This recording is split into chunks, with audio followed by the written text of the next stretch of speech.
Bonjour à tous, merci d'être ici avec nous.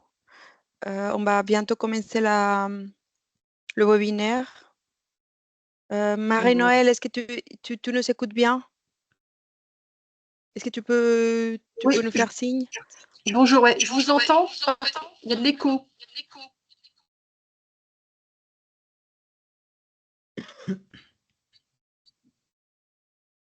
Et est-ce que vous m'entendez bien? On t'entend bien, un peu d'écho, mais ça va. On va couper le micro au moment que tu parles et ça devrait y aller. Donc, Ok, on a un webinaire assez chargé, donc je vous propose qu'on commence. Donc, Marie-Noël, je te laisse la parole, Étienne également, comme ça on fait une présentation du cluster et de l'observatoire et de tous ces chiffres que vous allez nous présenter cet après-midi. C'est à vous. très bien. Alors, attends, je pense qu'il y a. C'est parce que c'est moi qui ai deux liens. Est-ce que là, vous m'entendez? Voilà. Oui, mais tu dois être connecté 2 fois, Marie-Noël. Oui, c'est ça.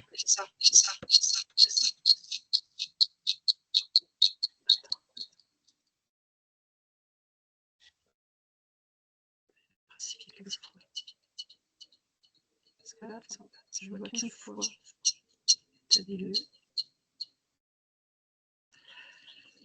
Désolée, parce qu'effectivement, c'est. Peut-être qu'en régie, vous pouvez couper une des deux Marie-Noël. Oui, c'est ça. Allô? Est-ce que vous m'entendez bien là? Oui, ça marche. Très bien. Bah, bonjour à toutes et à tous. Merci de votre participation à ce webinaire organisé par le GICAN. Juste quelques mots pour vous dire ce qu'est le cluster. Donc, le cluster rassemble aujourd'hui et fédère, promeut les acteurs de l'économie maritime. Il y a à peu près 500 entités membres aujourd'hui qui représentent les différentes industries, activités et services maritimes. Ce sont aussi les armateurs, les ports, la marine nationale, les industriels de la mer, les énergies marines renouvelables, des centres de formation, des écoles, des universités et toutes les régions du littoral sont membres du cluster. Le cluster crée des synergies, développe les synergies entre ses membres et le porte-voix aussi des filières maritimes auprès des pouvoirs publics. Dès 2007, le cluster maritime a soutenu activement le développement des énergies marines renouvelables. Et il y a 8 ans, le CMF a pris l'initiative de créer l'Observatoire des énergies de la mer. Cet observatoire a pour objectif de fédérer les soutiens à la filière des EMR et de contribuer à construire un consensus national autour du développement de cette filière des EMR. Le CMF s'appuie pour réaliser cet observatoire sur la fondation OpenSea et nous travaillons ensemble, étroitement, avec aussi nos partenaires que sont le GICAN, le CER, France Renouvelable, ainsi que nos partenaires financiers qui contribuent à la réalisation de cet observatoire. Et je veux citer l'ADEME, les énergéticiens comme Ocean Winds ou alors les chantiers de l'Atlantique, et puis les clusters régionaux. Alors vous aurez une présentation de ces partenaires dans un des slides. En tout cas, je souhaitais aussi les saluer tous pour la réalisation de cet observatoire. Saluer et remercier tous ceux qui ont contribué à sa réalisation, parce que vous êtes certainement plusieurs à avoir répondu à cette enquête, donc cette 8e enquête. Et si vous souhaitez devenir partenaire de cet observatoire pour le futur, en connaître les conditions, eh bien, je suis à votre disposition à l'issue de ce webinaire pour répondre à vos questions.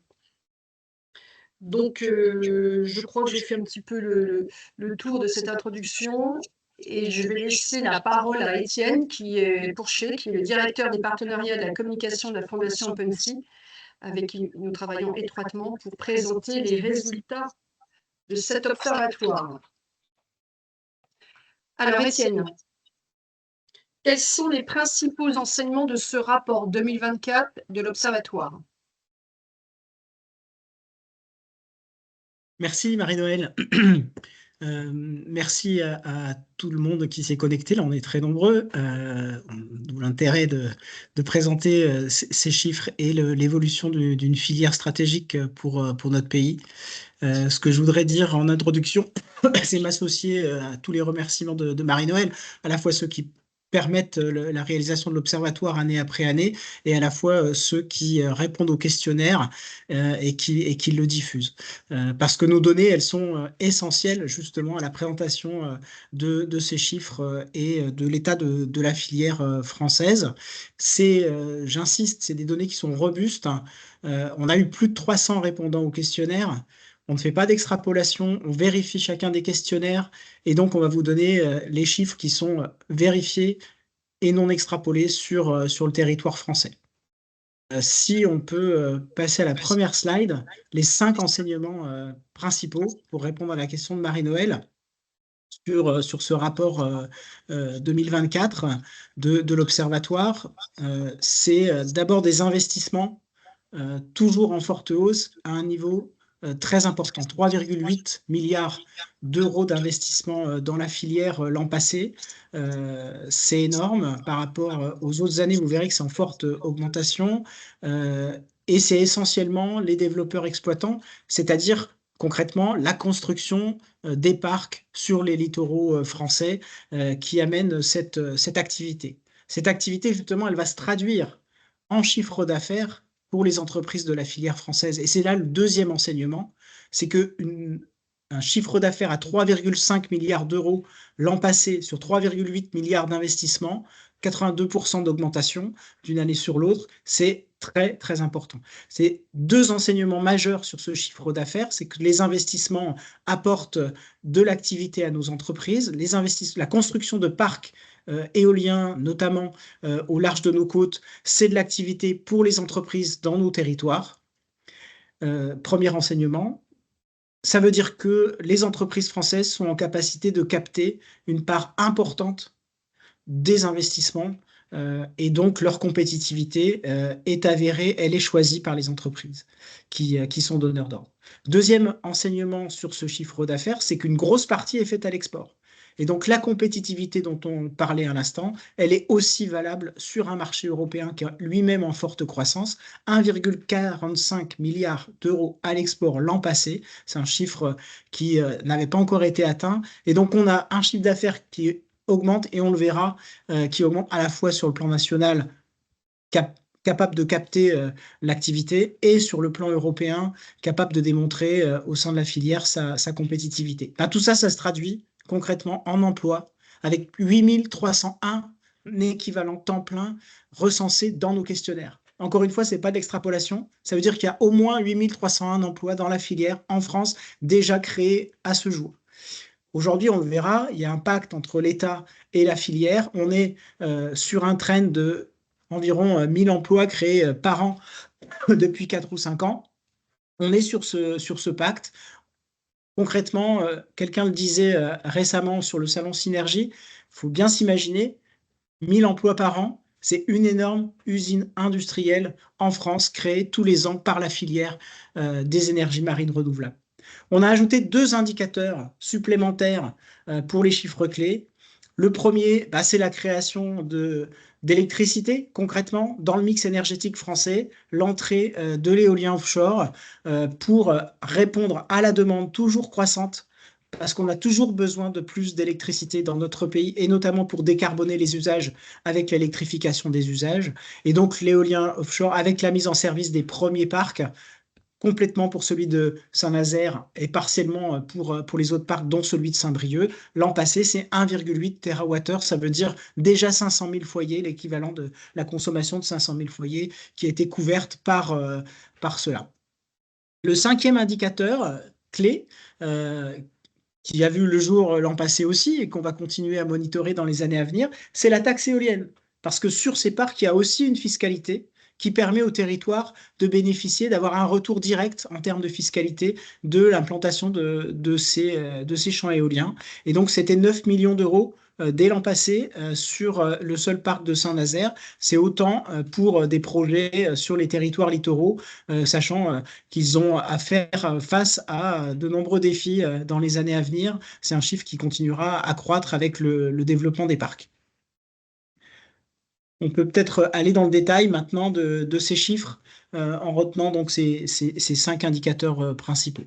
D'abord, sur l'investissement, si on peut voir la slide suivante.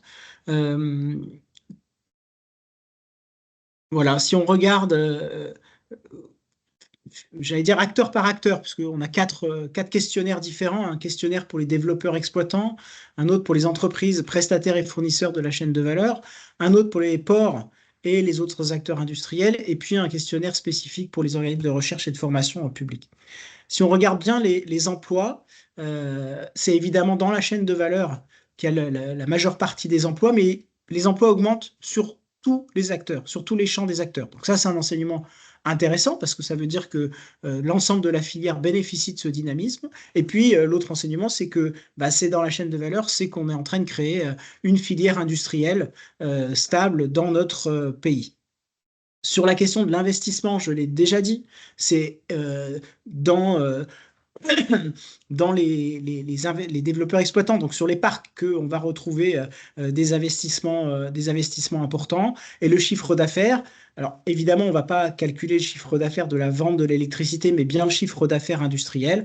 Le chiffre d'affaires, il est essentiellement dans la filière, même si les ports commencent à avoir du chiffre d'affaires avec l'activité portuaire et logistique. On y reviendra lors de la table ronde. L'investissement, il est sur l'ensemble des acteurs, même s'il est principalement 3,3 sur 3,8 dans les développeurs exploitants et donc dans les parcs. Il y a des investissements dans les ports, on vient d'en parler. Il y a des investissements dans les capacités industrielles, les usines, les outils, et puis il y a des investissements aussi en termes de recherche et développement chez ces acteurs-là. Quand on regarde sur plusieurs années, vous voyez que le trend est relativement régulier, même plus que régulier, puisque sur le chiffre d'affaires, c'est plutôt une accélération l'an passé, mais quand ça soit en termes d'emploi ou en termes d'investissement, il y a une régularité depuis 5 ans qui permet d'atteindre les objectifs, je le disais tout à l'heure, en termes d'investissement, de chiffre d'affaires et d'emploi. Et donc qui est assez représentatif d'un décollage maintenant régulier de la filière. On peut s'intéresser plus spécifiquement aux investissements. Sur le graphique de gauche, vous avez les puissances. Non, c'était bien la slide suivante. Vous avez les puissances qui sont déjà en activité et puis celles qui sont en travaux. Donc, c'est important aussi. On voit bien, pour soutenir l'activité, il faut soutenir les investissements. Pour soutenir les investissements, il faut qu'il y ait le moteur de la construction des parcs sur les territoires. Et donc, il y a ce continuum depuis quelques années de mise en chantier des parcs, notamment des appels d'offres 1 et 2, mais on pourra y revenir, qui pose aussi des questions pour une planification et une régularité dans les appels d'offres et dans les mises en chantier. Donc ces investissements-là, ils se traduisent par une production d'électricité, ils se traduisent par des emplois. On a des courbes qui sont très largement parallèles et on essaye d'avoir une visibilité à plusieurs années pour les acteurs de la filière. Parce que investir aussi dans l'outil industriel, ça veut dire avoir de la visibilité sur les volumes et sur le calendrier. Donc, premier moteur, c'est l'investissement et notamment les travaux des parcs sur notre territoire. Ensuite, on va voir comment tout ça va se traduire en termes de chiffre d'affaires. Donc, je le disais, les moteurs nationaux, évidemment, c'est la construction des parcs, c'est les usines qui se sont implantées sur notre territoire, qui vont pouvoir répondre à la demande et leurs co-traitants dans un tissu de PME, PMI, et la répartition du chiffre d'affaires, vous voyez, elle est aux 3/4 dans la construction, dans la fabrication, même si on a les opérations en mer qui tirent leur épingle du jeu, les opérations d'exploitation et maintenance, qui est un peu nouveau cette année, puisque la mise en service des parcs développe aussi des emplois et de l'activité autour maintenant une vision à long terme, la durée de vie, pour la durée de vie des parcs. Et puis, tous les secteurs de la chaîne de valeur qui sont impliqués dans cette activité. Je le disais un petit peu en introduction, la répartition chiffre d'affaires export et chiffre d'affaires national, vous voyez sur le graphique de gauche, on a une forte augmentation du chiffre d'affaires. Elle est à la fois sur le chiffre d'affaires national et à la fois sur le chiffre d'affaires à l'export. Tous les voyants sont au vert. C'est important, on y reviendra dans la table ronde sur la capacité d'aller chercher à l'export des marchés, notamment pour les périodes où on n'aurait pas un continuum d'activité sur le territoire. L'un et l'autre sont vraiment complémentaires. On a besoin d'avoir une chaîne de valeur en capacité d'atteindre et de répondre à la construction des parcs français, mais aussi en compétitivité sur le marché européen lui-même très dynamique. Donc, vous avez sur la fabrication, l'assemblage, quand même 1 milliard supplémentaire l'an passé dans le chiffre d'affaires, donc vraiment le cœur de l'activité, mais sur les opérations maintenant, sur les opérations de transport et de logistique aussi. Donc, tout le monde bénéficie finalement de ce dynamisme en termes d'activité de la filière. On peut passer à la slide suivante. Voilà. Donc là, vous avez cette évolution du chiffre d'affaires sur plusieurs années. Pourquoi on vous montre ce graphique? C'est parce qu'avant la construction des parcs, dans les années 2017-2018, on voit bien que c'est l'export qui a tiré la filière. Et donc, on a vraiment la particularité d'avoir une filière compétitive, capable d'adresser des marchés à l'export et capable aussi d'avoir finalement du contrat cyclique par rapport à son activité nationale. Et puis petit à petit, la mise en chantier des parcs en France, le jaune sur le graphique, a permis d'augmenter cette part nationale tout en continuant à répondre à l'export. Ça veut dire qu'aujourd'hui, 80 entreprises, 79 exactement, nous ont répondu dans la chaîne de valeur qu'elles étaient sur des projets à l'export. C'est-à-dire que ça concerne finalement une entreprise sur 4 qui travaille pour l'export à minima dans la chaîne de valeur française. Donc ça compte aussi beaucoup. C'est beaucoup d'emplois, hein, 2600 équivalents temps plein qui sont affectés à des marchés export. Ça veut dire beaucoup de projets. En moyenne, chaque entreprise est sur 4 projets. Donc, c'est une multitude de projets dans les différents pays. Je parle beaucoup de l'Europe, mais aussi l'Amérique du Nord qui a commencé à se développer l'année dernière et qui représente une part, une part très significative de ce chiffre d'affaires. Et donc, on voulait faire ce focus sur l'export. Et s'il y a une image avec des hommes, c'est que derrière ces chiffres, il y a aussi des personnes qui travaillent pour la filière sur ces marchés. Donc voilà un petit peu la répartition entre les deux moteurs sur l'activité. Si on peut passer à la slide suivante, on va voir comment sont répartis maintenant derrière cette activité les emplois en France.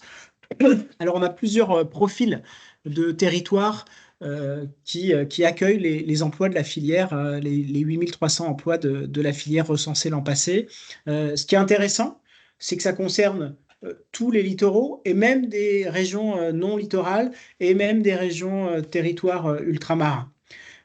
Quand je disais des territoires très différents, vous avez le profil des territoires où il y a de nombreux parcs en construction et des implantations industrielles majeures. C'est le cas de la Normandie, c'est le cas des Pays de la Loire.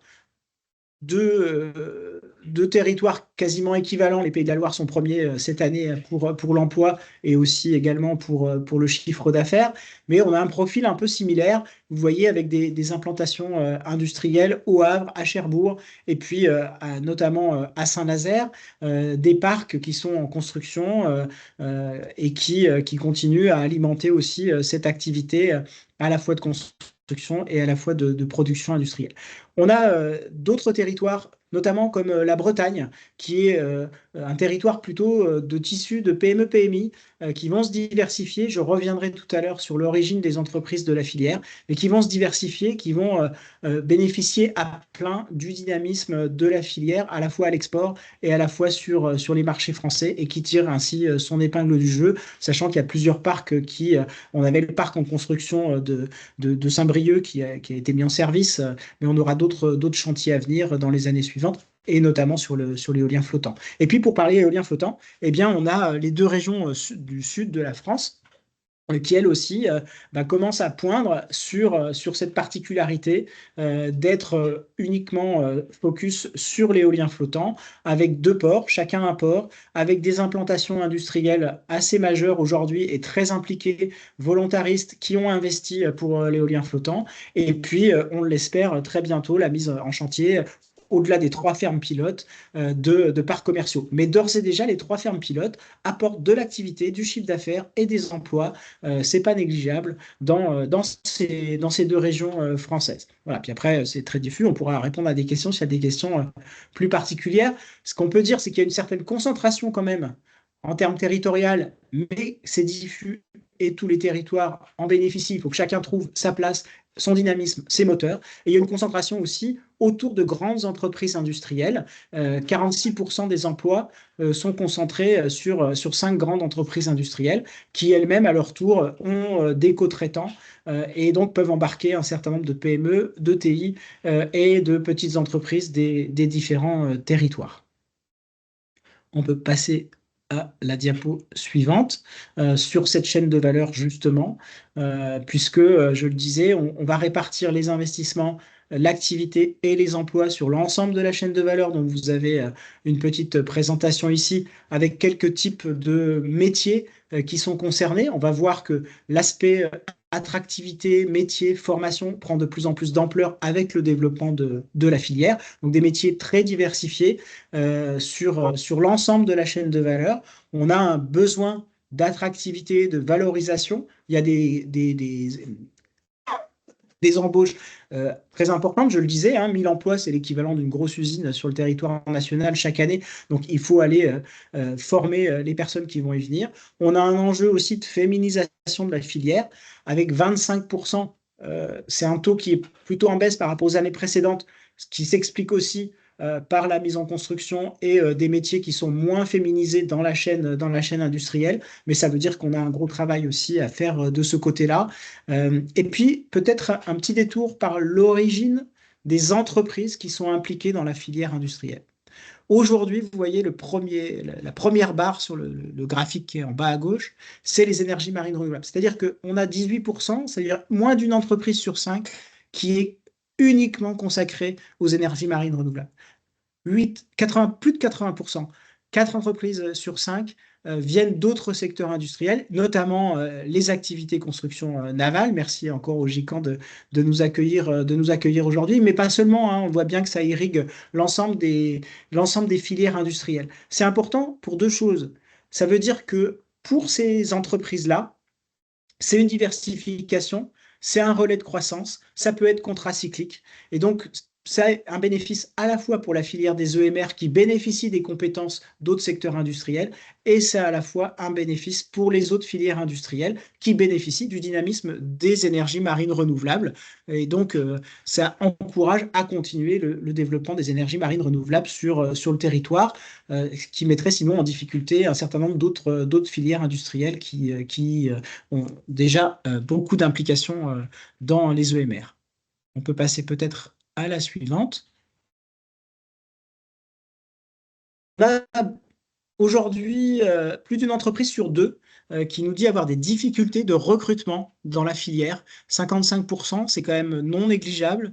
Vous voyez à gauche, je ne vais pas vous faire la litanie de tous les métiers sur lesquels il y a des besoins. Il y a des besoins qui sont spécifiques à la filière et notamment qui accompagnent la mise en service des parcs, avec notamment les techniciens de maintenance dans l'éolien offshore. Mais il y a aussi des métiers classiquement industriels, d'autres filières qui sont déjà en tension par ailleurs, électriciens, chaudronniers, soudeurs, peintres, etc. Vous les connaissez bien pour vous qui êtes des acteurs des différentes filières industrielles. Et donc, il y a une forte demande, elle est concentrée et il y a des difficultés déjà qui sont perçues sur un certain nombre de métiers. Et on y reviendra tout à l'heure avec notamment l'intervention du CINAV, des actions qui sont faites pour essayer d'attirer des compétences, d'attirer des talents et d'avoir des formations en face. On a vu aujourd'hui dans les répondants au terme des formations qu'on a des formations qui ne sont pas complètement remplies. Et donc, on a, avec 588 diplômés, on est bien en deçà de ce que la filière crée comme équivalent temps plein dans les EMR. Donc, on a une action aussi et un défi pour soutenir la croissance de la filière des EMR à travers cette question des emplois, des compétences et de la formation. Et notamment, il y a des appels à projets nationaux, mais on y reviendra plus tard. Peut-être sur la diapo suivante. Les EMR, j'ai beaucoup parlé d'éolien jusqu'à présent, mais les EMR, ça couvre beaucoup de technologies différentes qui sont à différents stades de maturité ou de TRL, comme on dit, de développement. Sur l'éolien, on a bien évidemment, depuis 30 ans dans le nord de l'Europe, un secteur qui est au stade commercial. L'éolien flottant, vous l'avez vu, on a le premier appel d'offres commercial qui a été attribué en Bretagne Sud, une première mondiale de cette échelle-là, avec des fermes pilotes qui se construisent en Méditerranée. Mais on a sur l'hydrolien une technologie qui arrive au stade des fermes pilotes, 2 fermes pilotes qui sont autorisées dans le Raz Blanchard, qui vont permettre de démontrer après les sites d'essai où déjà des démonstrateurs ont montré la fiabilité des technologies, qui vont montrer dans quelle mesure l'hydrolien est un complément indispensable pour le réseau électrique, pour le mix énergétique français, et puis pour nos compétences, puisque l'hydrolien s'est donné pour objectif d'avoir un sourcing auprès des entreprises françaises. Et on aura des exemples tout à l'heure qui montrent que là aussi, c'est une chance et une opportunité pour la France d'avoir cette compétence sur notre territoire. Et puis, on a d'autres technologies. Aujourd'hui, on a des projets houlomoteur avec plusieurs exemples, et notamment sur le site d'essai de Sainte-Anne-du-Porzic de l'Ifremer, qui est coopéré avec la Fondation OpenSea, Seaturns, qui est installé pour une durée de 10 mois. On a des essais de solaire flottant dans plusieurs régions, notamment en Bretagne, en Occitanie. On a des essais d'énergie osmotique qui vont venir montrer dans quelle mesure aussi ces technologies-là commencent à avancer à un stade vers des démonstrateurs en mer. C'est non négligeable parce que c'est des investissements qui sont réguliers depuis plusieurs années. On a 14 millions d'investissements l'an passé. On a 17 millions de chiffres d'affaires. Ça veut dire que ces investissements se traduisent aussi par du chiffre d'affaires, même plus important que les investissements de la filière elle-même. Et puis, ça se traduit par des emplois et donc des compétences qui s'accumulent depuis plusieurs années pour pouvoir passer au stade commercial et notamment sur l'hydrolien. On peut passer à la diapo suivante. Un petit focus sur l'hydrolien avec l'illustration de ce que je vous disais tout à l'heure. Donc, une évolution des investissements qui est régulière et soutenue depuis 5 ans. Le Raz Blanchard avec les fermes pilotes dont on parlait, et puis le site d'essai qui est pas loin de Paimpol qui permet de démontrer tout cela, et puis des usines qui investissent pour pouvoir répondre et construire demain les démonstrateurs et passer au stade de la production en série. Donc, ces 2 fermes pilotes, 17,5 MW pour Flowatt et 12 pour Normandie hydrolienne. Bientôt en construction, demain en service et encore une fois un acteur majeur de notre mix énergétique dans les années futures. On peut passer à la suivante pour faire 2 autres derniers focus sur nos chiffres. Ça me permet d'avoir une pensée pour Christophe Chabert qui devait être sur notre table ronde et qui a eu un petit souci en faisant du sport. Comme disait Churchill, le sport c'est quand même dangereux et qui doit subir une petite intervention cet après-midi et qui ne pourra pas être sur la table ronde. Je ne serai pas aussi illustratif que lui, mais juste pour vous montrer avec la carte l'ensemble des ports français qui sont impliqués aujourd'hui dans les énergies marines renouvelables. C'est toutes les façades maritimes, c'est beaucoup de ports sur la logistique, sur l'industrie, sur les opérations d'exploitation et de maintenance qui ont fait des investissements et qui continuent à faire des investissements et qui en tirent du chiffre d'affaires et de l'activité. Là aussi, dans la transformation et la décarbonation des ports, c'est un élément majeur. C'est un relais d'activité pour de nombreux ports. C'est aussi un effort parmi les ports, parce qu'on sait que le foncier est rare en termes de surface mise en disponibilité. Vous voyez, 250 hectares quasiment qui sont mobilisés pour les EMR, près de 200 hectares qui sont en cours d'aménagement pour accueillir des projets industriels. Chaque industriel pourra nous dire ses besoins tout à l'heure lors de la table ronde, mais ça veut dire une mobilisation intense. Il y a eu un appel à projet, un appel à manifestation d'intérêt et des études pour l'adaptation, notamment à l'éolien flottant, qui est bien spécifique dans ces aspects portuaires, une enveloppe qui est prévue par l'État pour des investissements dans les années futures. Et donc la mobilisation des ports, c'est un secteur clé, c'est un élément incontournable pour continuer à accompagner le développement de cette filière ensemble. Et puis, peut-être un dernier focus sur, je l'ai dit, une chaîne de valeur qui diffuse dans l'ensemble de l'industrie. C'est les TPE et les PME et un certain nombre de TI qui participent au dynamisme de la filière. Même si elle est concentrée en termes d'emploi sur certains grands acteurs, ces grands acteurs-là sont là présents parce qu'ils ont aussi bénéficié d'un tissu industriel important sur des territoires d'histoire industrielle ou qui investissent pour devenir des nouveaux territoires industriels, comme c'est le cas par exemple en Occitanie. Les TPE-PME, c'est presque un emploi sur trois quand même. C'est non négligeable, c'est une partie du chiffre d'affaires qui est non négligeable pour des petites et moyennes entreprises. C'est une grosse partie, presque un quart des investissements. Ça veut dire que dans les moyens industriels mis à disposition, les usines, les outils et la formation, ça compte pour les acteurs. Donc on le voit, les courbes dont on parlait tout à l'heure pour le chiffre d'affaires, pour l'évolution des emplois, bah, ces courbes-là, on les retrouve quelle que soit la taille des entreprises sur le territoire. Il y a un enjeu là aussi important si on veut accompagner la croissance de la filière, bah, évidemment, c'est de s'assurer que les PME et les PMI du territoire puissent continuer à bénéficier des chantiers de construction des parcs et bénéficier aussi de l'activité à l'export des grands acteurs industriels.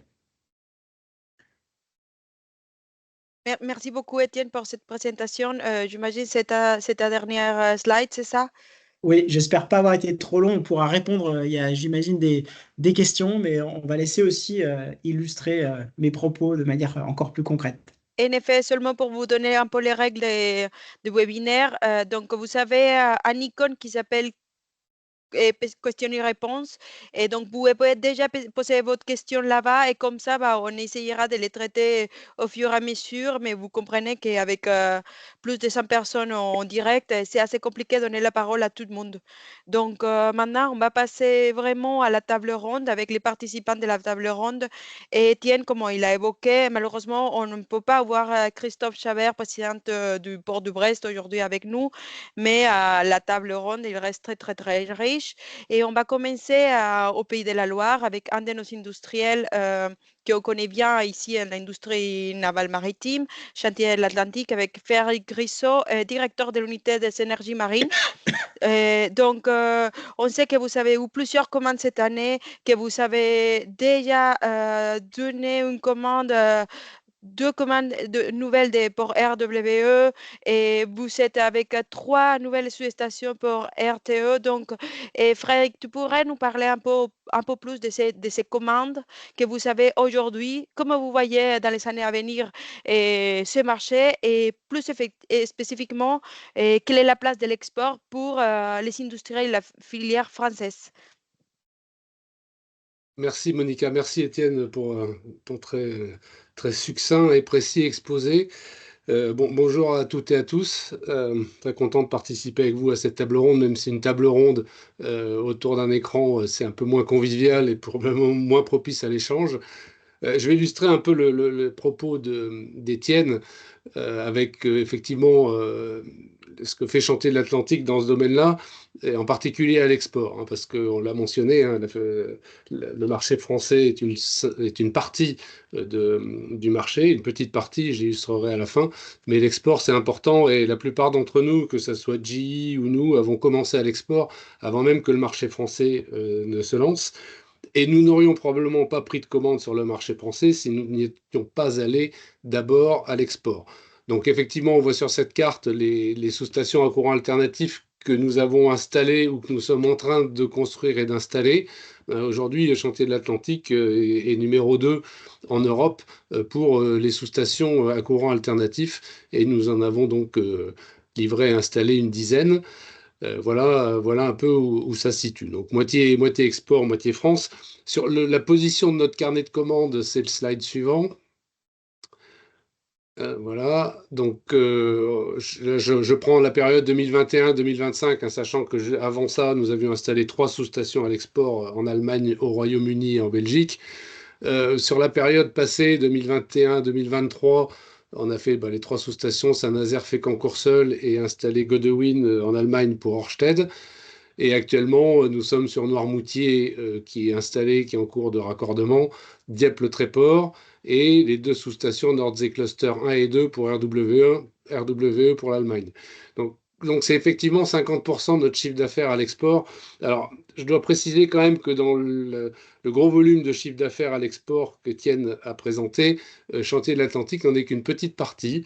La France exporte des turbines, de très grosses éoliennes offshore, hein, je vais citer mes voisins de GE Vernova, hein, qui ont un très gros contrat de turbine pour Dogger Bank et qui sont de très forts contributeurs à l'export et donc à la balance commerciale française.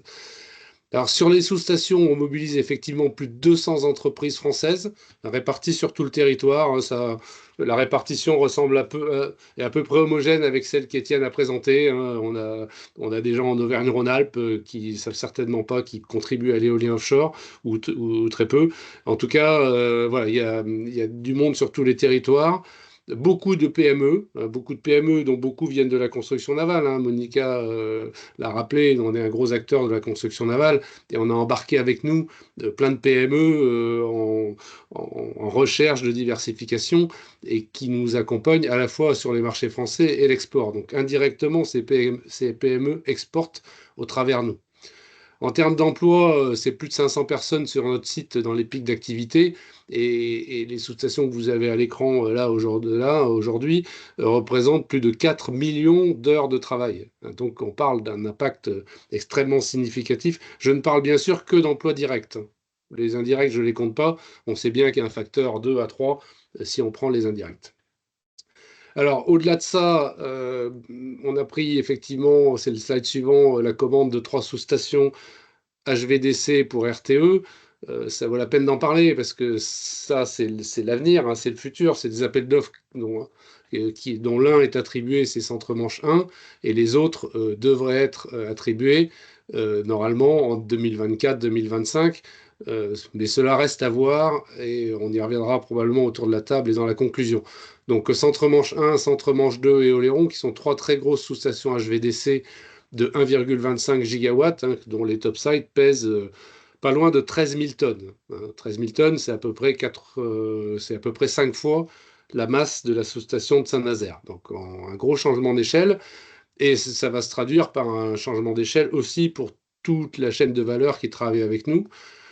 Ça représente 4,5 milliards d'euros pour le consortium que nous formons avec Hitachi Energy. Hitachi Energy qui va fournir tous les équipements intérieurs de transformation du courant, transformation et redressement du courant. Donc eux aussi vont amener de l'activité sur le territoire, hein, avec un certain nombre d'activités de montage, d'assemblage, d'essais, etc. Et ces 3 sous-stations, c'est près de 9 millions d'heures de travail entre maintenant et 2032. Donc ça donne à notre filière, à notre chaîne de valeur, au Pays de la Loire en général, une perspective sur le long terme, pour autant que tous ces projets se réalisent, bien entendu, hein, et qu'on ne nie pas qu'on arrête de nier l'absolue nécessité de l'éolien offshore dans notre mix énergétique. Alors, pour réaliser ces sous-stations, on va investir 100 millions d'euros sur notre site, hein, pour doubler notre capacité. Une partie va venir vers des entreprises locales, hein, parce qu'on va construire des ateliers, on va construire des alvéoles de peinture. Donc voilà, gros investissement pour doubler notre capacité et rester un des leaders sur ce marché. Et pour conclure sur de la dernière partie de ta question, Monica, l'export. Alors, on parle beaucoup de la France, hein, c'est bien, on parle de ce qu'on est en France. Oui, c'était bien le dernier slide, ouais, très bien. C'est le marché export. Alors, le marché export, ce graphe est intéressant parce que la France, c'est la petite barre grise, hein, c'est la toute petite barre grise, hein. À l'export, il y a 10 fois plus de volume qu'en France. hein. Les pays autour de la mer du Nord ont annoncé à Ostende en 2023 affirmer l'objectif de 300 gigawatts installés en 2050. Vous voyez les pays concernés, hein, l'Allemagne, les Pays-Bas, le Royaume-Uni. Voilà, donc il y a un énorme marché à l'export. Donc effectivement, il faut être actif sur le territoire français parce que si on n'a pas de marché domestique, c'est très compliqué d'aller tout seul à l'export. Mais aujourd'hui, évidemment, nous devons tous regarder ce grand marché européen, tous les échanges qui se font, hein. Nous, on exporte vers l'Allemagne. Enfin, qui aurait pu imaginer il y a quelques décennies qu'une entreprise française allait pouvoir exporter du matériel industriel vers l'Allemagne? Ça existe, ça se fait, c'est parce que les marchés sont ouverts, que tout ça, c'est des projets européens, qu'on arrive à capter ce chiffre d'affaires. Et je vous le confirme, il y a beaucoup d'affaires à faire aussi à l'export, mais il faut qu'on ait une base française solide et un pipeline avec de la visibilité. Voilà les quelques mots que je souhaitais vous dire. Merci beaucoup, Frédéric. Maintenant, bah, on a eu vraiment une vision d'un OTI très importante pour la filière des EMR et notamment pour la filière de l'industrie navale maritime. Maintenant, on va aller donner la parole à Mathieu Blandon, représentant de France Offshore Renouvable. Et c'est les regroupements du cluster industriel régionaux pour voir comment elle est à leur vision de cette chaîne de valeur où Frédéric nous a parlé avec les 200 entreprises dans tous les territoires et comment lui, il voit cette, cette chiffre d'affaires dans les PME françaises et s'il trouve qu'il pourrait avoir une place dans l'export et les EMR au niveau européen. Merci Monica. Rapidement, donc France Offshore Renewable, c'est une marque hein, qui regroupe l'ensemble des clusters industriels régionaux, à savoir Normandie Maritime, Bretagne Ocean Power, Neopolia, Aquitaine Blue Energy, Yacemater Windhoek et Yasudéol. L'objectif de cette marque, en fait, c'est justement de simplifier la visibilité de l'écosystème des TPE-PME quand on va à l'export. Typiquement, quand on va sur des salons à l'international, l'idée, c'est d'être visible parce qu'en fait, notre maillage administratif n'est pas forcément compréhensible depuis l'extérieur. Et puis l'idée, c'est aussi que pour des grands donneurs d'ordre, d'une région à l'autre, ils puissent avoir des méthodologies assez semblables, puisque en fait, on porte tous plus ou moins les mêmes attentes en termes de structuration de filière sur le territoire et de contenu local. Voilà un petit peu pour France Renouvelable. Ce qu'a dit Frédéric est important et tout à fait exact, hein, pour aller à l'export, il faut avoir une base nationale qui soit solide. On ne vend jamais mieux à l'étranger que ce qu'on sait faire chez nous. Donc c'est vrai que la visibilité que l'on attend au niveau de la filière, en général, elle est fondamentale pour nous. On va ensuite avoir, nous, peut-être une approche un petit peu différente au niveau des TPE et PME, hein. Il faut savoir que dans notre cluster, la plupart des entreprises adhérentes, ce sont des entreprises qui sont dans une voie de diversification de leurs activités. Historiquement, elles sont plutôt sur le secteur, de la navale, du oil and gas, et cetera. Et on a, de manière croissante, on a des pure players, des EMR et de l'offshore, mais ça reste encore minoritaire. Donc ces entreprises-là, il faut les acculturer à notre filière, il faut leur donner de la visibilité. C'est aussi pour ça, c'est aussi ça le rôle de nos associations et qu'on cherche à les mettre en relation également avec le syndicat des énergies renouvelables ou France Renouvelable, qu'on les amène également, nos entreprises, à participer à des colloques, à des salons. Bah, le dernier, c'était la semaine dernière à Nantes sur Synergie. Il y a également Faute qui aura lieu à Brest l'année prochaine. Voilà, tout ça étant visant à acculturer nos entreprises au métier de l'offshore.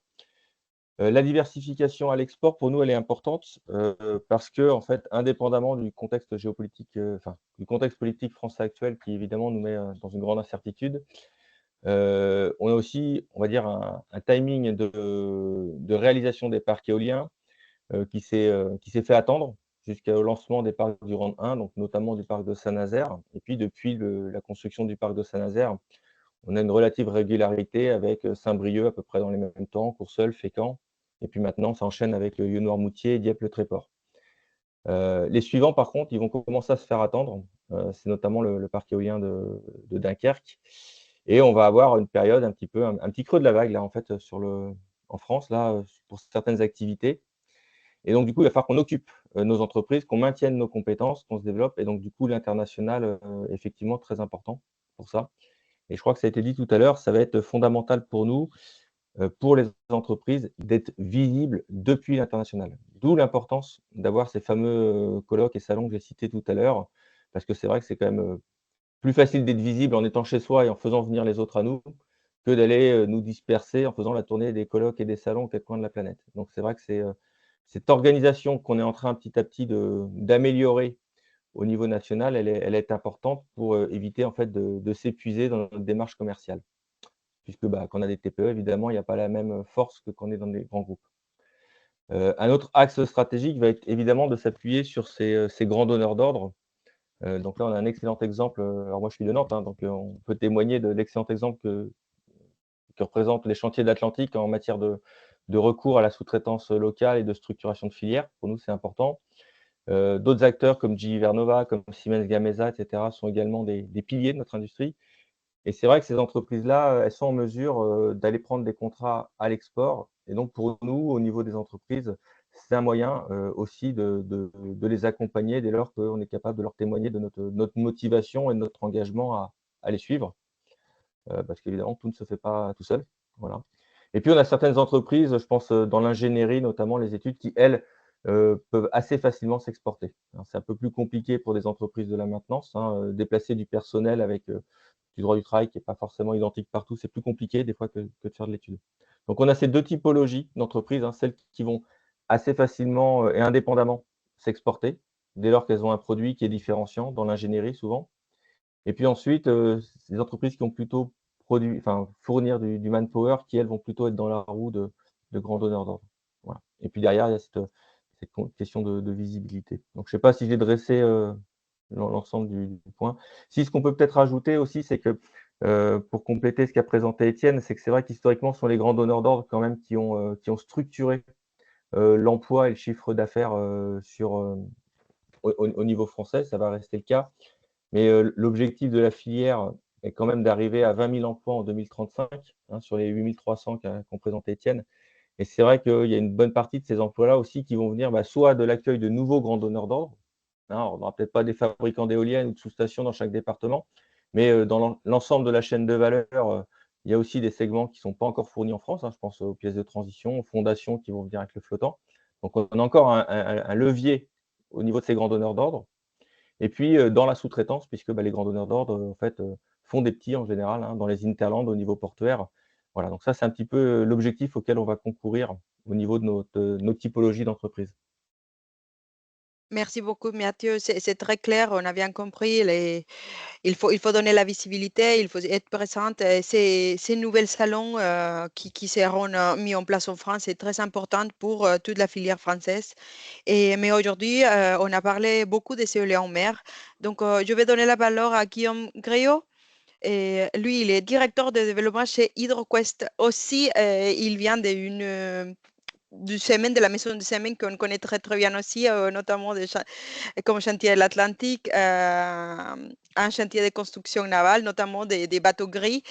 Donc, c'est très important pour nous, notamment pour montrer cette diversification que vous faites et notamment votre vision des différents types des énergies du mer renouvelables dans lesquelles vous commencez et quelle est votre vision pour les années à venir, notamment avec les objectifs du gouvernement des 5 gigawatts pour 2035. Oui, merci. Vous m'entendez? Ouais, OK. Ouais, donc Monica, comme tu le dis, je suis directeur du développement d'HydroQuest, qui est donc la filiale dédiée à l'hydrolien d'un groupe naval qui s'appelle CMN Naval, dont le site principal est à Cherbourg, c'est CMN Construction Mécanique de Normandie. Juste quelques mots du pourquoi cette diversification par CMN dans l'hydrolien. Alors, je ne sais pas si Frédéric avait eu la même réflexion à l'époque, parce qu'il a entamé la démarche bien avant nous, mais nous, effectivement, CMN construit plutôt des bateaux gris. On a eu des périodes, là en ce moment, on a une période plutôt faste, et ça dure depuis quelques années, on espère que ça durera encore longtemps, sur notre cœur de métier. Par contre, on a eu des périodes un petit peu difficiles. Donc, par tradition, la construction navale, c'est cyclique. Donc, il y a un peu plus de 10 ans, on avait une période un petit peu difficile et on s'est dit, mais il faut quand même qu'on puisse réussir à pérenniser notre outil de production cherbourgeois à Cherbourg. Donc, voilà, qu'est-ce qu'on peut faire qui ne soit pas forcément de la construction navale, mais qui aurait du sens? Donc, en fait, à Cherbourg, dans le Cotentin, il y a 2 choses qui sont remarquables, c'est même 3. La pluie, mais avec la pluie, on ne fait pas beaucoup d'énergie. Il y a du vent, mais ça, le vent, c'est très, très, très grand pour nos ateliers. Et puis, il y a des courants de marée qui sont quasiment les plus forts du monde, les plus forts d'Europe en tout cas, de l'Union européenne, mais les plus forts du monde, pas très, très loin. Et c'est sur le site du Raz-Blanchard, à 20 km à peu près des ateliers de Cherbourg. Donc, on a commencé à s'intéresser à ça et on a rencontré HydroQuest donc il y a à peu près 10 ans.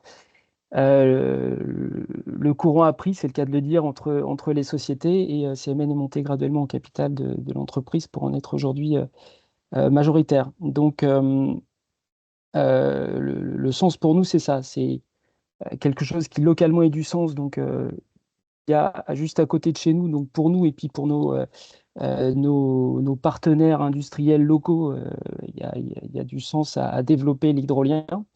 Et puis aussi, il faut que ça ait du sens d'un point de vue industriel. Et ben, l'hydrolien coche toutes les cases chez nous, puisque la taille des machines est parfaitement adaptée à nos ateliers, puisque les machines d'hydrolien sont puissantes mais compactes grâce à la masse volumique de l'eau. Voilà. Et puis, eh ben, pour construire les machines, les hydroliennes, et les assembler, en fait, c'est très proche de ce qu'on fait en construction navale. Voilà. Donc, c'est pour ça qu'on s'est développé dans l'hydrolien. Donc, juste pour la petite histoire, donc, on a mis en service un démonstrateur de 1 MW sur le site d'essai de OpenSea, maintenant à Paimpol-Bréhat, pendant 2 ans, de 2019 à 2021. Ça a été un très beau succès et ça a été un projet qui a été aidé par l'État, évidemment, avec la bienveillance de l'ADEME, qui nous soutient encore aujourd'hui avec l'étape d'après, qui est la ferme pilote Flowatt. Donc, Monica, tu me poses la question de la vision à 5 ans et l'avenir de l'hydrolien. Donc, à 2 choses. La première priorité pour nous, pour Flowatt, donc Flowatt, ferme pilote donc il y aura 6 machines hein, pour 17 MW au total. On est donc en groupement avec Caire, l'énergéticien spécialisé dans les énergies renouvelables, qui a aussi d'ailleurs un projet pilote d'éolien en mer flottant à Port-la-Nouvelle. Le projet Eolmed, donc Caire est notre partenaire énergéticien. Le turbinier, c'est donc HydroQuest, qui construira ces machines et les assemblera à Cherbourg, donc partiellement à CMN, mais aussi très probablement dans l'ancienne usine qui avait été montée du temps de Open Hydro, que j'espère on devrait pouvoir reprendre. Voilà. Donc ça, c'est notre priorité numéro 1. On a aujourd'hui démarré les démarches de notification européenne sur ce projet, puisqu'il y a des aides d'État. Ça doit être validé par l'Europe, donc j'espère que ça sera fait pour la fin d'année, ce qui veut dire qu'on devrait normalement avoir un closing financier au premier semestre de 2025 pour pouvoir livrer les machines et mettre en service fin 2027 ou début 2028. Voilà, donc après, la ferme pilote, c'est bien, donc là, je dirais, sur les rails, quel que soit normalement l'avenir politique. J'y viendrai après. Après, la vision à 2030. Alors, la ferme pilote, c'est bien, mais on ne fait pas ça juste pour une ferme pilote, on fait ça pour avoir un vrai développement commercial, comme l'a fait voir Frédéric sur les sous-stations, et ça, j'avoue que ça fait un petit peu rêver. Donc, pour que l'hydrolien se développe, qu'est-ce qu'il faut? Il faut qu'il y ait un marché français et puis un à l'international. Il faut qu'on réussisse aussi à montrer que la production électrique se fera à coût compétitif. Et puis aussi, ce qui est demandé, et j'espère que ça continuera, il faut qu'il y ait une forte part de production française. Voilà. Donc pour la profondeur de marché, alors je ne sais pas si je peux montrer une carte. Avec les adhérents du CERF, on a contribué notamment sur la façade Manchès-Mer du Nord et Namo sur l'hydrolien. Je ne sais pas si je peux partager Tu devrais une carte. pouvoir. Oui, Voilà, oui, tu devrais pouvoir. ça Ça permettra à sera tout le très monde bien, merci beaucoup. de prendre. Alors attendez, je vérifie.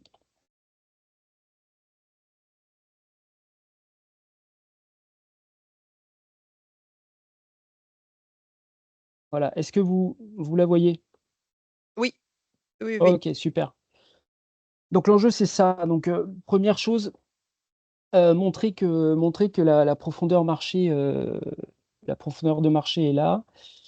Donc ça, ce que vous voyez là, c'est une carte de développement potentiel de premiers appels d'offres euh, qui pourraient être sortis dans le cadre de espérons-le, la prochaine PPE.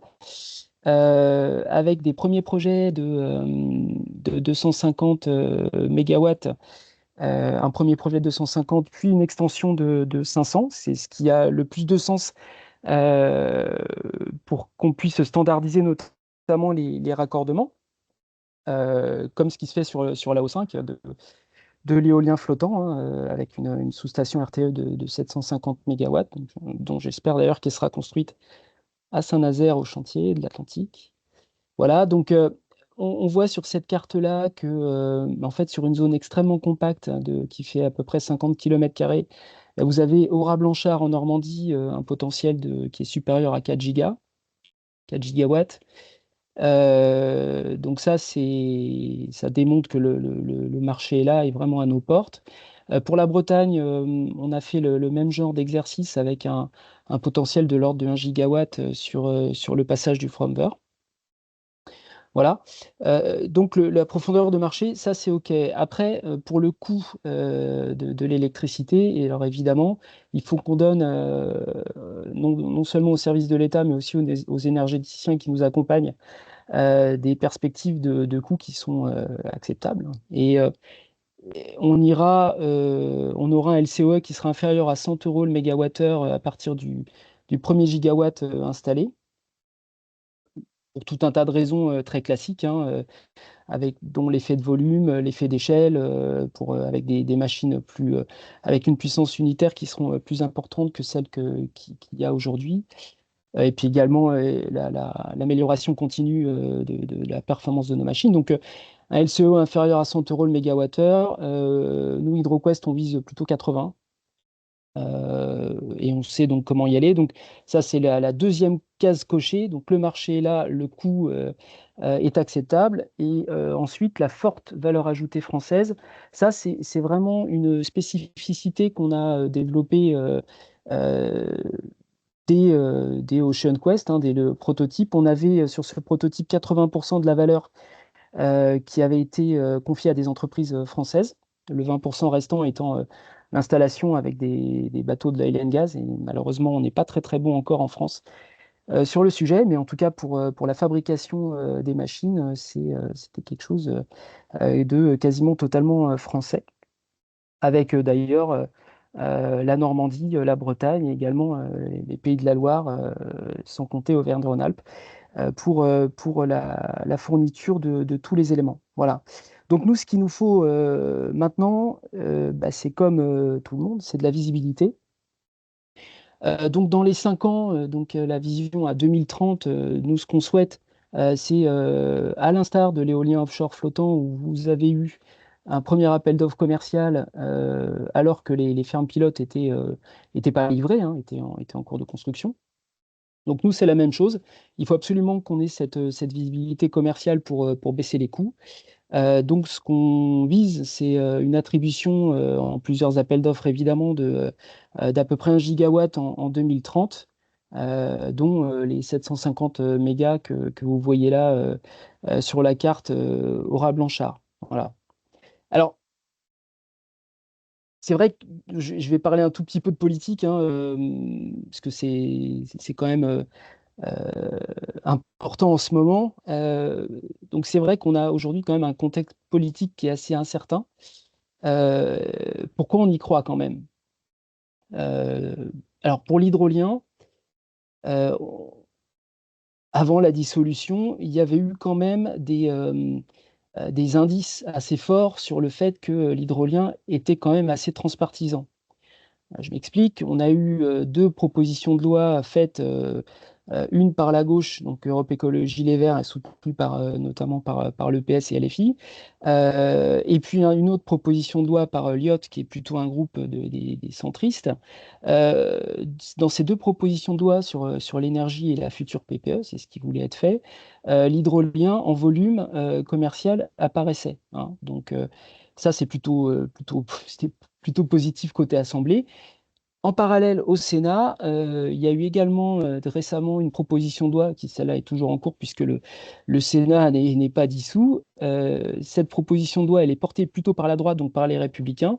Là aussi, il y a une demande de volume pour l'hydrolien à hauteur de 1 gigawatt en 2030 et puis 5 gigawatts en 2050. Donc, ces deux choses-là me font penser que l'hydrolien est quand même plutôt transpartisan et que, quel que soit l'avenir après dimanche, là, euh, ça me fait penser quand même qu'on sera dans la PPE s'il y en a une. Et puis s'il n'y en a pas, je ne sais pas, mais en tout cas, voilà, en tout cas, on est transpartisan. Et puis il y a également quelque chose qui est important, c'est la prédictibilité de l'hydrolien, euh, qui en plus produit tous les jours de l'année et jour et nuit. Donc ça, c'est quand même un argument qui est très fort pour la souveraineté énergétique. Donc quel que soit le parti politique au pouvoir, c'est quand même un argument qui est je dirais, imparable. Et puis, en dehors des politiques, pour nos partenaires énergéticiens et également le régulateur et le gestionnaire de réseau, ça a un très grand intérêt globalement pour le marché, hein, d'avoir une énergie prédictible et qui produit tous les jours de l'année, jour et nuit. Voilà. Donc voilà, donc à 5 ans, d'abord la ferme pilote en service en 2027-2028. Et puis à 5 ans, il faudra qu'on ait à peu près 1 gigawatt d'attribué avant 2030 pour réellement lancer industriellement l'hydrolien marin. Merci Voilà. beaucoup, Guillaume. Dernière question seulement pour tous, du que l'export, on a parlé beaucoup. Est-ce que vous voyez un marché à l'export au niveau européen pour les hydroliens? Alors, au niveau européen, oui, dans la grande Europe, c'est-à-dire l'Union européenne plus le Royaume-Uni. Donc, il y a deux grands marchés dans la grande Europe, c'est la France, donc 5 gigawatts à peu près, et le Royaume-Uni qui a 2 fois plus de potentiel que la France. Donc, au total, c'est un marché qui fait au moins France et Royaume-Uni 15 gigawatts, donc à peu près 40 à 50 milliards d'euros de potentiel de développement uniquement pour construire les projets. Donc là encore, c'est quand même pas anodin, quoi. Voilà.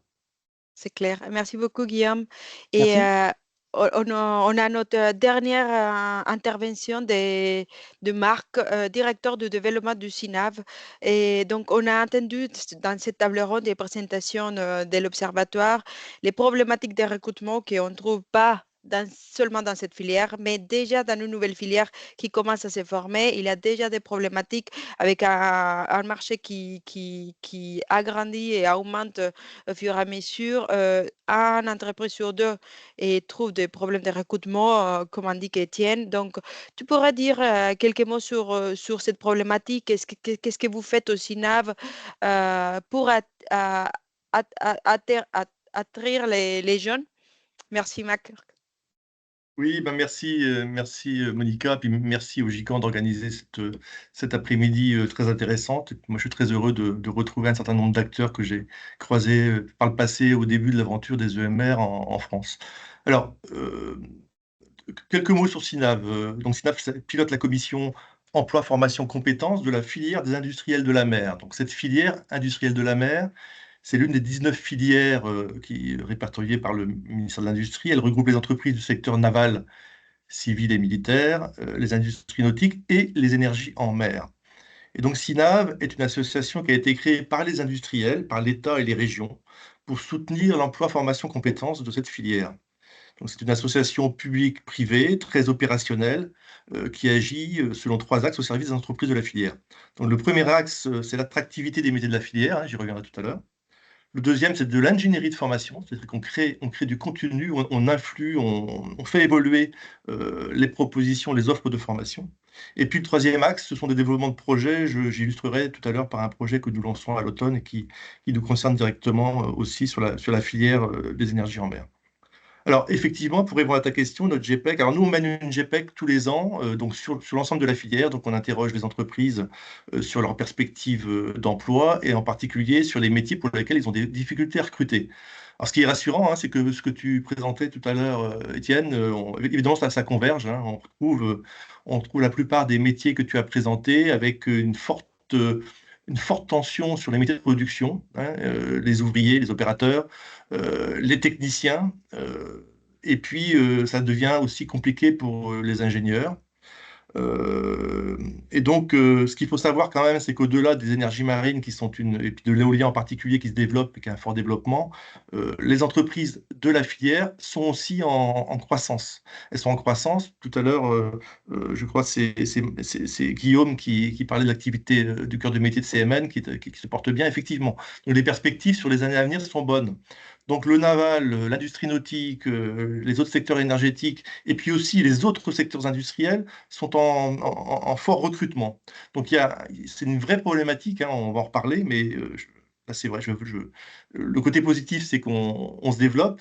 L'alerte à prendre en compte, à gérer, c'est vraiment qu'il va falloir qu'on s'organise pour qu'on puisse recruter ces personnes, hein. J'ai entendu parler de 20 000 emplois en 2035, à peu près 7 000 emplois d'ici 2030, rien que sur la filière éolienne ou hydrolienne, en sachant que le nucléaire, que le naval et toutes les autres industries recrutent sur les mêmes métiers. Donc c'est une vraie problématique sur laquelle il va falloir que tous on se mobilise.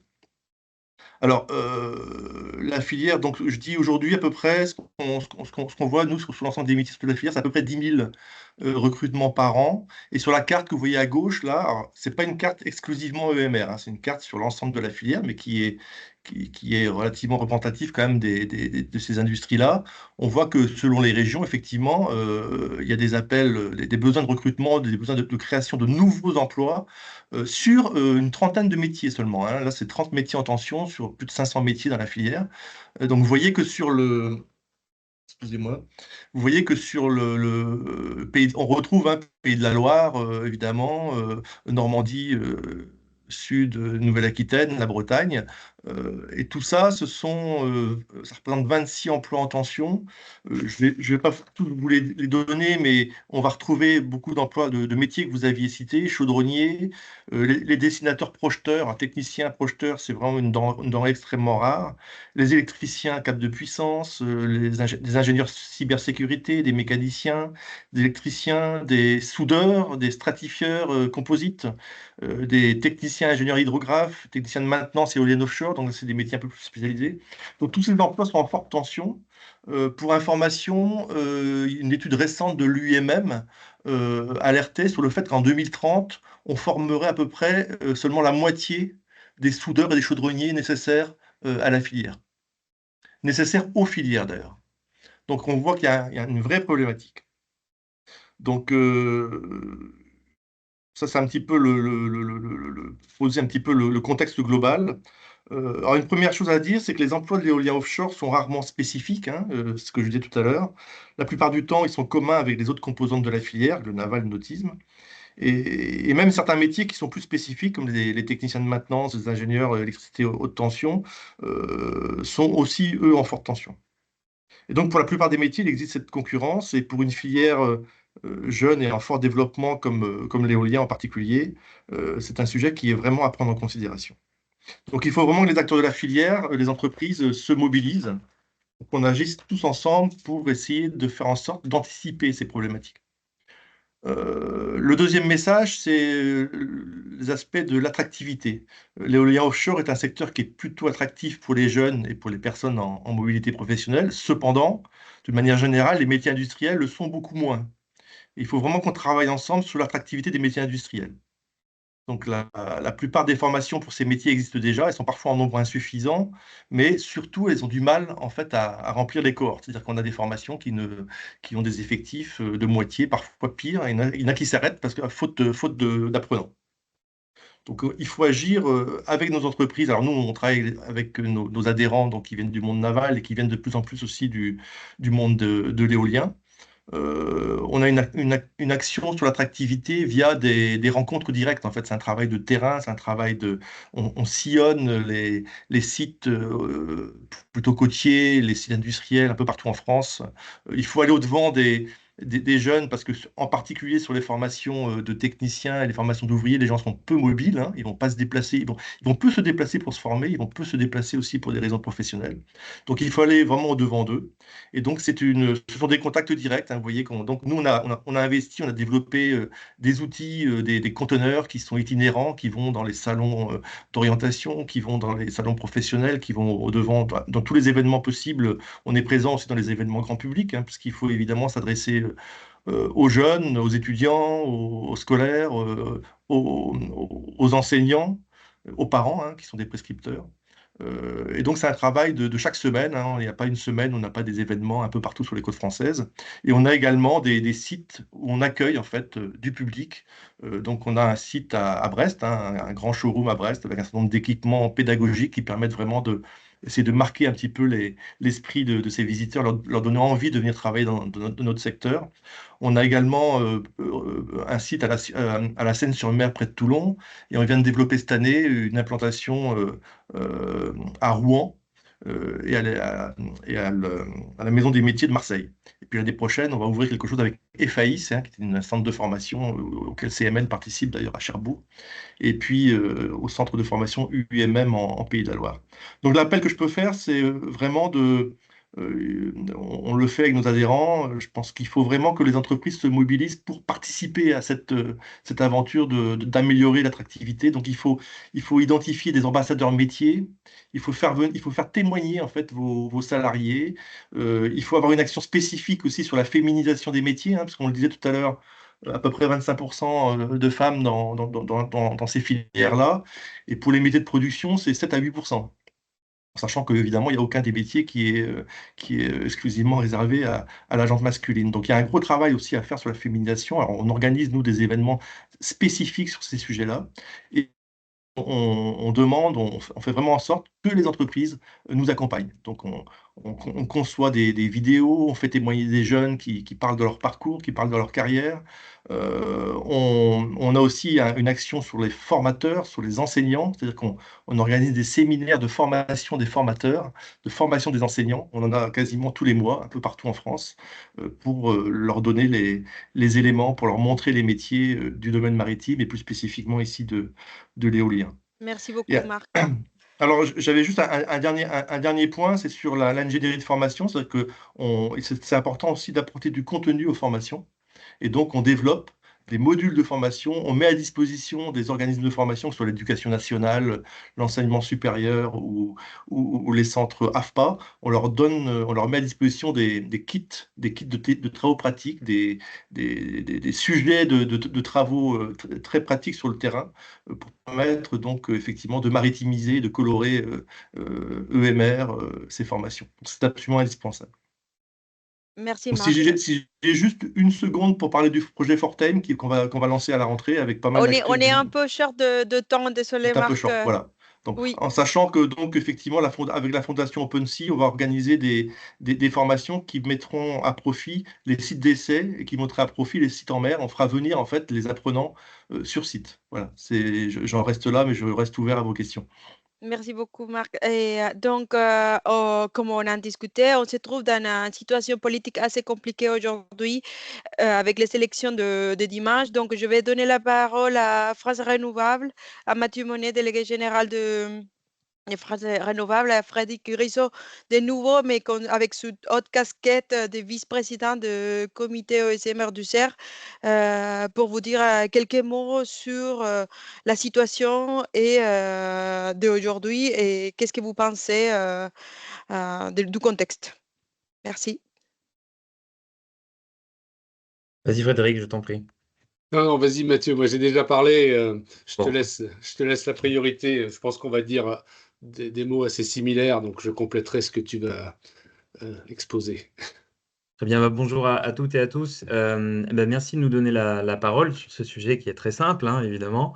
On a un contexte politique qui est très compliqué, personne ne l'ignore. On peut bien sûr faire des scénarios politiques, comme on peut faire des scénarios pour la filière d'ailleurs. On a l'habitude d'en faire plus pour la filière qu'au niveau politique. Plus sérieusement, on a une feuille de route aujourd'hui. On a les 18 gigawatts à 2035, 45 gigawatts à 2050. On a mentionné juste avant les besoins en termes d'emploi, de formation sur les différents maillons de la chaîne de valeur. Ça concerne des grands acteurs, ça concerne des petits acteurs, des très petits, des plus gros. Bref, toute cette chaîne de valeur-là, aujourd'hui, est mobilisée. On a plus de 8000 emplois sur le territoire national. On a des enjeux extrêmement forts au niveau socio-économique et au niveau du pouvoir d'achat en termes de production d'électricité et de maîtrise de la facture énergétique. Car l'éolien en mer va être un gros contributeur à cette transition énergétique et va permettre justement au territoire France et aux Français d'avoir une énergie compétitive et abordable. Aujourd'hui, l'éolien en mer, c'est la filière électrique qui est la plus compétitive dans les nouveaux projets, à peu près du même niveau que le nucléaire amorti, s'il fallait comparer, puisqu'on parle beaucoup de nucléaire et de renouvelable en ce moment. Dimanche, on aura évidemment une idée des orientations qui pourraient être prises pour la fin de pour la prochaine législature, mais la fin de la mandature du président Macron. Les syndicats professionnels sont extrêmement mobilisés pour faire entendre aujourd'hui notre voix et pour montrer qu'il y a une vraie cohérence dans les propositions qui sont faites dans tous les rapports prospectifs que vous connaissez, que ce soit RTE, l'ADEME, l'Agence internationale de l'énergie. Aucun scénario énergétique crédible qui vise la neutralité carbone ne se fait sans éolien terrestre, sans éolien en mer. Voilà, donc on ne fera pas de politique fiction, je pense, avec Frédéric. On est là pour rappeler les enjeux sur tous les territoires, évidemment, Pays de la Loire, Normandie, mais aussi les autres régions littorales et l'Île-de-France et voilà l'intérieur des terres, puisque vous avez vu que l'emploi éolien est diffus par nature. Aujourd'hui, on reste très concentré, très mobilisé, et on appelle surtout l'ensemble des salariés de toutes les filières à se mobiliser pour mettre le bon bulletin dimanche, parce que ça commence par là. On a pu voir aussi des surprises sur certains territoires qui étaient concernés aussi par l'emploi industriel nouveau. Voilà, donc évidemment, l'enjeu de cette élection n'est pas l'éolien en particulier. L'éolien serait plutôt une victime collatérale le cas échéant. Mais en tout cas, vous pouvez compter sur vos fédérations pour se battre et faire entendre sa voix sur tous les territoires et autant de fois que nécessaire. Voilà. Merci Mathieu. Donc je reprécise ce qu'a dit Monica, je m'exprime là au nom du CER et de la commission offshore du CER, dont je suis le vice-président élu. Pierre Pesson, le président, n'a pas pu se rendre disponible pour venir parler et vous demande de l'excuser. Deux mots peut-être. Réjouissons-nous d'abord. Hein, ce qu'a présenté Étienne, c'est quand même très très positif. La filière, elle existe, elle crée 1000 emplois par an et elle exporte. Voilà, ça, cette filière, elle existe. Alors après, c'est réjoui, 2 secondes, on va s'inquiéter. Donc inquiétons-nous, parce que c'est une filière qui était effectivement dans le viseur de certains qui nie un certain nombre de réalités. Donc je vais rappeler quand même ces réalités. C'est la nécessité de décarboner. Là aussi, il n'y a aucun rapport qui dise qu'il n'est pas absolument nécessaire de décarboner nos activités si on veut limiter le réchauffement climatique. Et pour décarboner, il faut 45% d'électricité en plus. Ça, c'est mathématique. Le deuxième point général, c'est qu'il faut de la souveraineté, il faut de la résilience et il faut de l'industrie. Notre filière coche l'intégralité de ces cases. Voilà, donc elle fournit de l'emploi sur les territoires et elle va en fournir encore plus quand on atteindra, espérons-le, nos 18 gigawatts en 2035 et 45 gigawatts en 2050. Voilà, on se place quand même dans une dynamique de décarbonation, de souveraineté et de résilience européenne qui sont quand même des fondamentaux, on va dire, de la politique de notre continent. Donc je pense qu'il faut, et nous le faisons au travers des filières, bien entendu, et il faut que vous relayiez le message, il faut affirmer. J'avais noté défendre, mais je pense qu'il ne faut pas qu'on soit en mode défensif, il faut qu'on soit en mode affirmatif. Affirmer l'absolue nécessité de l'éolien en mer et des EMR dans le mix électrique français, Mathieu l'a rappelé, et puis affirmer la place de leader de l'industrie européenne et française. L'éolien offshore a été inventé en Europe grâce aux États européens, et défendre cette place de leader de l'industrie européenne et française dans cette filière. Ça viendra évidemment en deuxième temps, quand les appels d'offres seront lancés et qu'il faudra mettre les bons critères dans les appels d'offres. Donc, c'est un choix énergétique sans regret. L'éolien offshore, les EMR, c'est un choix énergétique sans regret. Décarbonation, compétitivité, souveraineté, industrialisation, c'est clair. Nier ça, c'est nier la réalité et c'est mettre en danger une filière, notre filière. Donc il faut que nous affirmions haut et fort, et le faire au travers d'un bulletin de vote, c'est bien, la nécessité de maintenir cette filière et de continuer à la développer et d'accélérer son développement. Merci beaucoup, Frédéric, Mathieu.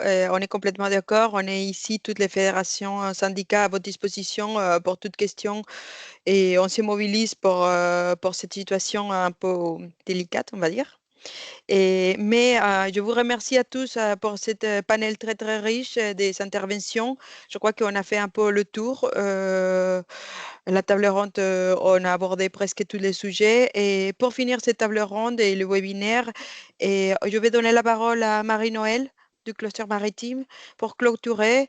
Et n'hésite pas à revenir vers nous si vous avez des questions ou des commentaires sur la filière. Merci beaucoup. Et Marie-Noël, à toi. Oui, alors juste 2 mots pour effectivement conclure et surtout remercier tous les participants. Vous avez été très nombreux, je crois qu'on est monté à 140 à un moment donné et vous êtes encore à peu près 120 moi je vois sur mon écran à participer, donc on voit bien tout l'intérêt aussi de montrer ces chiffres, de montrer le poids de la filière, l'importance des enjeux. On les a rappelés, France Renouvelable, les syndicats des énergies renouvelables ont dit attention, il va falloir, je dirais effectivement, qu'on maintienne, je dirais, tous les efforts qui ont été menés depuis des années et à la fois pour notre économie de la France, pour le développement des énergies marines renouvelables, tous les emplois qui ont été créés et tous les futurs emplois que cette filière veut créer. Et donc, je tiens aussi à saluer tous les partenaires là, qui sont inscrits, que vous voyez sur cette slide, qui participent à cet observatoire depuis des années. Et je pense qu'on peut effectivement saluer tout le travail de qualité qui a été réalisé par cet observatoire et qui sert de référence. On l'a vu donc là aujourd'hui et à travers donc, notamment le salon Synergie où on était la semaine dernière. Ces chiffres servent de référence et j'espère que vous avez pu en apprendre davantage aujourd'hui à travers ce webinaire. Vous pouvez aller sur le site internet donc vous avez ces chiffres, ce rapport, mais vous avez aussi tous les rapports de toutes les éditions passées. Vous avez des synthèses aussi, des focus régionaux, des notes très spécifiques aussi. Donc, et vous avez des informations en français et en anglais pour répondre à certaines questions que j'ai vues dans la partie questions-réponses. Et évidemment, on reste à votre disposition pour toute question. Merci Monica et merci vraiment beaucoup au GICAN pour avoir organisé ce webinaire. Merci beaucoup et Merci à bonne tous. journée à tous. Bonne journée, au revoir. Merci, au revoir.